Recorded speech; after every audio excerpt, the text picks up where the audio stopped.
राजपुत्रान परीक्षित महाराज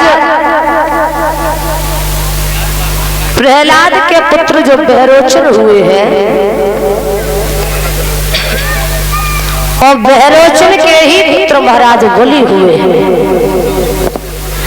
लेकिन ये बलि महाराज इनका जन्म कैसे हुआ? सुखदेव भगवान कहते हैं, हे परीक्षित, महाराज जब बहरोचन आंगन में दुखी हुए इनकी पत्नी सुजाता, आंगन में कोई संतान न होने के कारण तो बहरोचन जंगल में एक दिन मरने को गए। एक महात्मा ने देख लिया,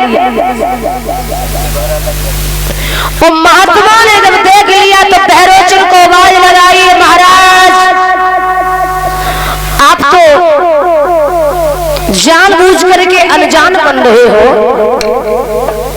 यहाँ जंगल में क्या करने आए हो? बोले, हे महाराज मैं मरना चाहता हूँ। बोले क्यों? जवाब दिया, घर पुत्र नहीं हुआ, समाज मेरी मजाक बनाता है, इसलिए मैं अब जीना नहीं चाहता। क्या? और जो इतनी बात कही, अब तो महात्मा कहने लगे, सच बताओ आप क्या चाहते हो? जवाब दिया, हे महाराज घर में एक पुत्र हो जाता, वो चाहे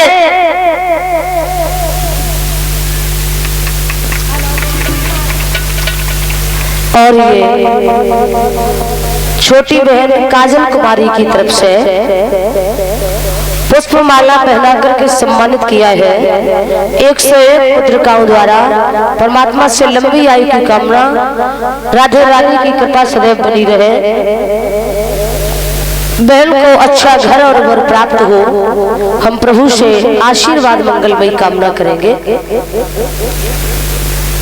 तो जो ये कहा है बहरोचन महाराज ने समझाया है, महात्मा जी से कहा है, आप तो संत हैं, भगवान हैं, सब कुछ जानते हैं, हे महाराज मेरे सर पर कलंक लगा हुआ है और कलंक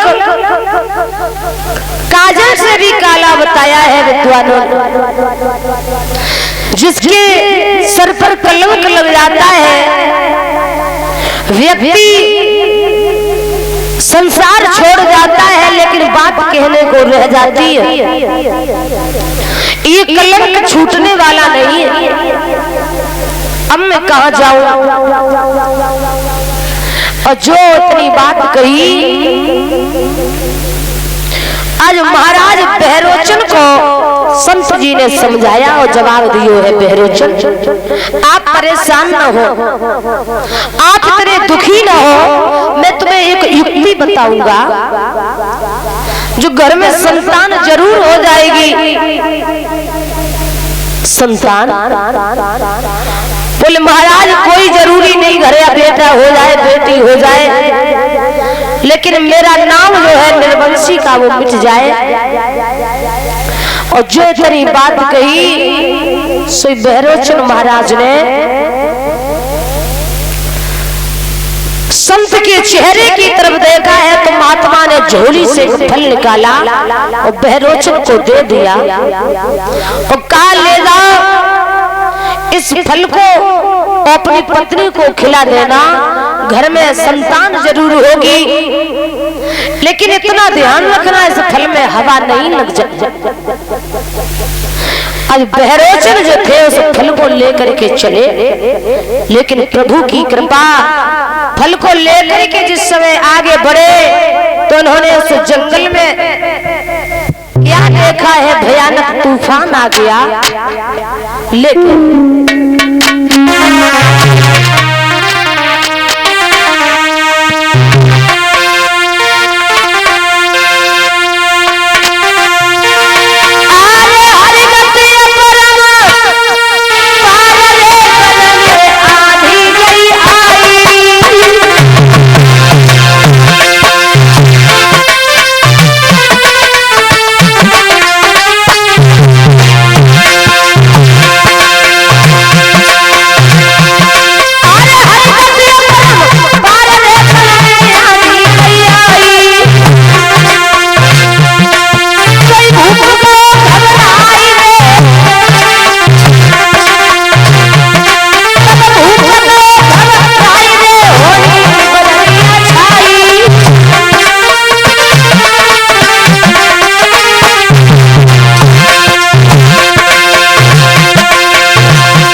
समय महाराज बहरोचन उस फल को लेकर के चले तो वन में भयानक तूफान आ गया।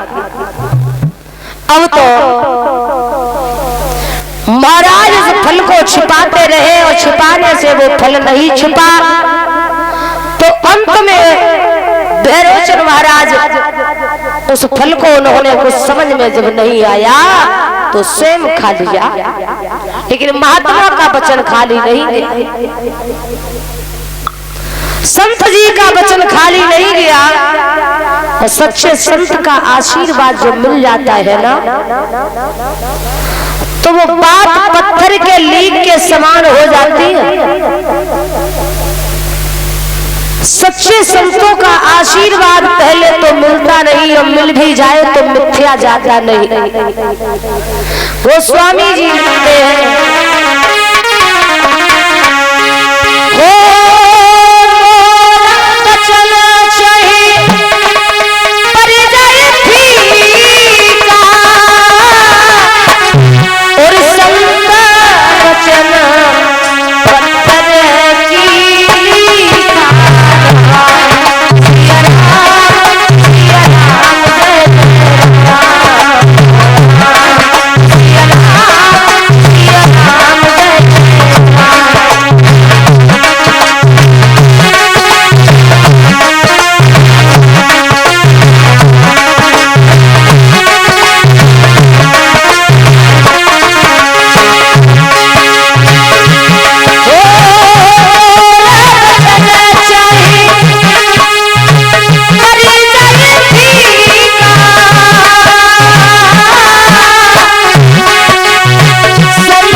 छोटा बच्चा रामकृष्ण 51 मुद्रिकाएं भेंट की है। परमात्मा ऐसे बच्चों को पढ़ा लिखा करके विद्वान बनाए, समाज में अपने माता पिता के नाम की रोशन करे।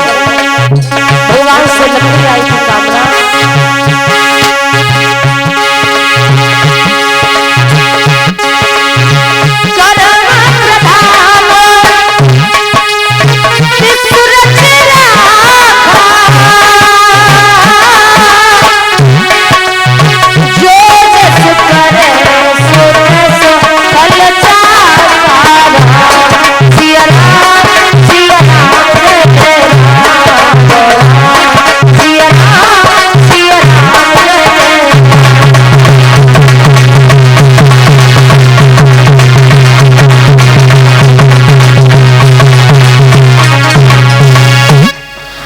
संत जी का वचन खाली नहीं गया। बहरोचन के उधर में संतान जब पलने लगी, अब बहरोचन का जब उधर बढ़ा तो समाज इनकी मजाक बनाने लगा।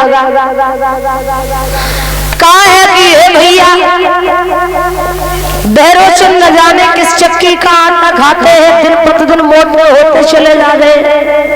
बहरोचन को बड़ी शर्म आई, समाज जब इनकी मजाक बनाने लगा तो शर्म के कारण बाहर को नहीं निकलते। एक दिन बुद्धि में बात आ गई कि मैं जाऊंगा उसी वन में और मैं अपनी आत्महत्या कर लूंगा। तो महाराज बहरोचन मरने की तैयारी।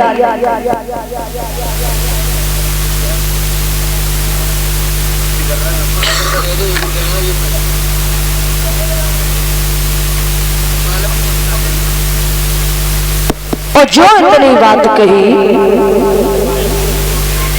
आज बहरोचन उसी समय